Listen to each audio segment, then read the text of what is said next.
అందరికీ నమస్కారం. నిన్న అందరినివా కాలువ గురించి నిజాన్ని నిర్భయంగా మేమైతే ప్రజలకు చూపించడం జరిగింది. సో దానికి కానీ ఈరోజు ఒక గంట క్రితం వైసీపీ సోషల్ మీడియాకి సంబంధించినటువంటి వ్యక్తులు కొంతమంది వచ్చి ఇదే లైవ్ ప్రదేశం వద్ద అదినేపల్లి సమీపంలో ఉన్న పంప్ హౌస్ దగ్గరకు వచ్చి ఆ పంప్ హౌస్ను మెయింటైన్ చేసే కొంతమంది వ్యక్తుల దగ్గర మాట్లాడి అక్కడ స్టాక్ ఉన్నటువంటి నీళ్లు మీరు రిలీజ్ చేయండి అని చెప్పి అక్కడ ఉన్న స్టాక్ ఉన్నటువంటి నీళ్లు మాత్రమే రిలీజ్ చేయించుకుని ఒక వీడియో క్లిప్ కోసం ఆ నీళ్ళు ఏదో తూచు మంత్రంగా వెళ్తా ఉంటే ఆ నీళ్ళ దగ్గరకు వచ్చేసి కుప్పం ప్రజలు నిజం తెలుసుకోవాలా, మేమందరినీ కాలువ నీళ్ళు వదిలేమనేసి ఒక వీడియో అయితే ఆయన లైవ్ పెట్టడం జరిగింది. సో దాన్ని కూడా ఒకసారి మీరు అందరూ కూడా వీక్షించండి.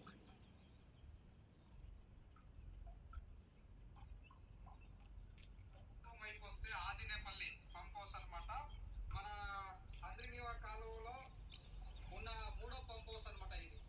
ఆ పంప్ హౌస్ దగ్గర నుంచి ఏదైతే ఈ వాటర్ వచ్చి పైప్ లెక్క వస్తుందో ఇక్కడ నుంచి మనకి సైడ్ కుప్పం సైడ్ ఇప్పుడు చూపిస్తున్నది వచ్చి మన కుప్పం సైడ్కి వెళ్తుంది అనమాట. ఇక్కడ నుంచి ఒక ఈ విధంగా ఆయన ఒక వీడియో అయితే పెట్టడం జరిగింది. సో వాస్తవానికి గంట క్రితమే కదా. సో గంట క్రితమే మేము ఆ వీడియో చూసి నిజంగానే నీళ్ళు వస్తా ఉన్నాయేమో నిజంగానే అనేసి ఇదే ప్రదేశానికి వచ్చి మేము అందరం కూడా సేమ్ ఆయన కూడా పెట్టిన ఇదే లొకేషనే ఆదినేపల్లి సమీపంలోనే మేము ఇదే ప్రదేశానికి మేమందరం కూడా వచ్చి చూస్తే కనీసం ఒక చుక్క నీళ్ళు కూడా రావలేదు. ఎక్కడో పైప్ లో స్టాక్ ఉన్నటువంటి చుక్కలుగా కారుతానే మీరు కూడా ఒకసారి వీక్షించండి. ఏమో నీళ్ళు వదిలేసాం అనేసి మేము పెట్టిన నిజాన్ని నిర్భయంగా తెలిపితే మీరేదో చెరువులోనే నీళ్ళు మళ్ళీ వీళ్ళు మోటార్లు పెట్టెత్తి వదిలేసి దాన్ని మీరు ఫేస్బుక్ లైవ్ పెట్టేస్తే ఎట్లా నాకు అర్థం కదా.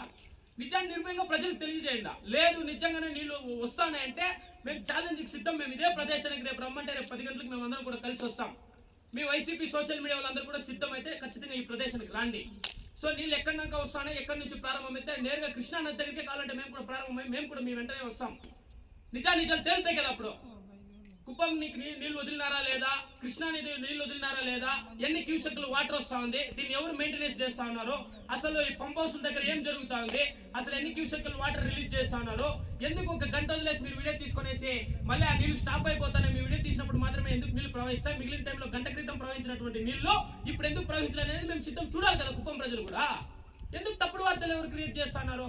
సో లేదు మీరు నిజంగానే నీళ్ళు వస్తాయని మీరు మాట్లాడితే గంట క్రితమే కదా ఇదే ప్రదేశం వద్ద మేము ఉన్నాం కదా, ఎక్కడ నీళ్ళు మాకు కనిపించలేదే, ఇదే పంపులో ఒక నీళ్ళు పోయింది మీరు చూపించినప్పుడు ఎందుకు ఇప్పుడు వెళ్ళడం లేదు. మేము పెట్టింది లైవే కదా, మీరు పెట్టింది కూడా లైవే కదా. అంటే గంట మాత్రమే వదులుతారా మీరు నీళ్ళు. ఆయన మాట్లాడుతూ ఇంకొక పదం అన్నాడు, ఎండాకాలం ఇది అందుకే నీళ్లు ఇమిరిపోతా ఉన్నాయి ఎక్కడెక్కడ అంటే ఎక్కడప్ప ఎండాకాలం నాకు అర్థం కదా. యాడ్ నీళ్ళు ఇమిరిపోతాయి, ప్రవహించే నీళ్ళు ఎక్కడ ఇమిరిపోతాయి. చెరువులు అయితే ఒకే దగ్గర స్టాక్ ఉన్న నీళ్ళు అయితే ఇమిరిపోతాయి, కానీ నీళ్లు మీరు రన్నా వదులుతా ఉన్నారు కదా. కృష్ణా నది నీళ్లు కదా ప్రవహిస్తూనే ఉంటుంది కదా కుప్పానికి, ఎందుకు మీరు ఇంకిపోతాయి నాకు అర్థం కాల. లేదు నిజంగానే మీరు ఛాలెంజ్కి సిద్ధం అంటే మీరు ఒక డేట్ ఇవ్వండి, ఆ డేట్కి మేము కూడా కన్ఫర్మ్ గా సిద్ధమై డైరెక్ట్ గా కృష్ణానది దగ్గరికి పోదాం, కాలు వెంటనే పోదాం. నేరుతో ఈ కాలు ఎక్కడి నుంచి ప్రారంభమైందో కుప్పం నుంచి నేరుగా మేము అట్లే పోదాం. ఎక్కడెక్కడ పంప్ హౌస్లు ఉన్నాయి, ఎక్కడెక్కడ ఇంజనీరింగ్ ప్లాన్ జరుగుతా ఉంది, ఎక్కడెక్కడ వర్క్స్ జరుగుతూ ఉన్నాయి, ఎక్కడెక్కడ మీరు గేట్ వదులుతా ఉన్నారో ఆ మోటార్ కెపాసిటీ ఎంత, ఎన్ని క్యూసెక్లు వాటర్ రిలీజ్ చేస్తున్నారు కుప్పాన్ని కలిసి పరిశీలిద్దాం. అప్పుడు ప్రజలు తేలుతుంది కదా. మీరు ఒక లైవ్ పెట్టండి, మేము ఒక లైవ్ పెడతాం. అనవసరంగా తప్పుడు వార్తలు క్రియేట్ చేసి కుప్పం ప్రజలు మోసపోవడానికి సిద్ధం లేరు. సో మీరు పెట్టే తప్పుడు వార్తలన్నింటినీ కూడా తిప్పికొట్టడానికి టీడీపీ కుటుంబ సభ్యులమైన మేము సిద్ధంగా ఉన్నాం. మేము ఛాలెంజ్కి సిద్ధమే, మీరు సిద్ధమైతే మీరు స్వీకరించండి. ఓకేనా బా వైసీపీ సోషల్ మీడియా.